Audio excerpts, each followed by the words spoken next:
Alright mga ka-trucker, mga sir, welcome sa ating vlog. For this video, ipakita ko lang sa inyo itong bagong dating namin.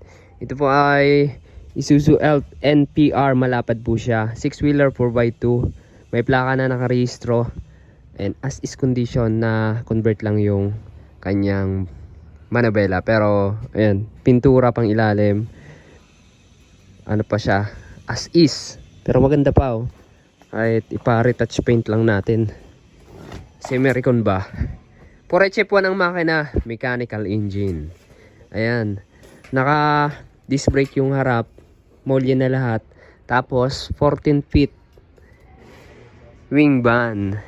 Sukatin natin para makita nyo kung 14 feet nga ba talaga.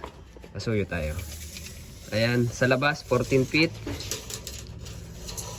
Alright, ayan, 14 feet. Ayan o. Yung loob nito 14, yung labas sobra ng 14 with running guard. Chassis maganda, ano, solid. Wingban po siya oh. Sa mga naghahanap ng wingban, palagyan na lang natin ng windbreaker para all goods na. Wala siyang windbreaker.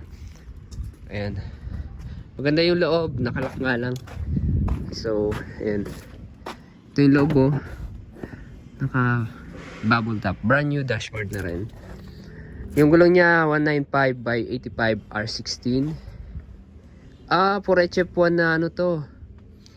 Pabuksan niya Alex. Tingnan natin yung makina.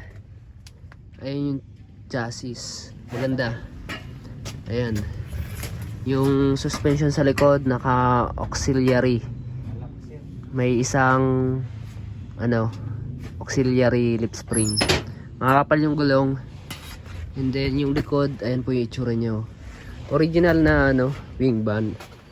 Sa mga naghahanap po ng wing ban, kaya nila kontak sa our FB page, Sean Moto PH.